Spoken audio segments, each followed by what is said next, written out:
আসসালামু আলাইকুম, সবাই কেমন আছেন? আলহামদুলিল্লাহ, আমিও খুব ভালো আছি।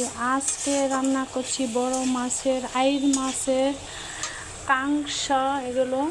তো এখন আমি এটাকে রান্না করব।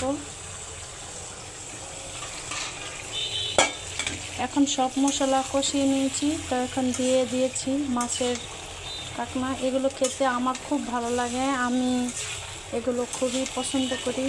তো আজকে বাজার থেকে এনেছে, দেখেন কত সুন্দর করে বসাইছি আমি।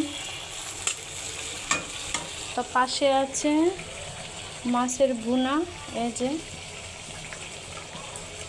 কোরাল মাছ বলে, কোরাল মাছের ভুনা করেছি। তা কেমন হয়েছে আমার রান্নাটা অবশ্যই কমেন্টে জানাবেন। আর আমার নতুন ইউটিউব খুলেছি, তা আমার ইউটিউবে সবাই সাবস্ক্রাইব করবেন। তো ভালো থাকবেন। আসসালামু আলাইকুম সবাইকে।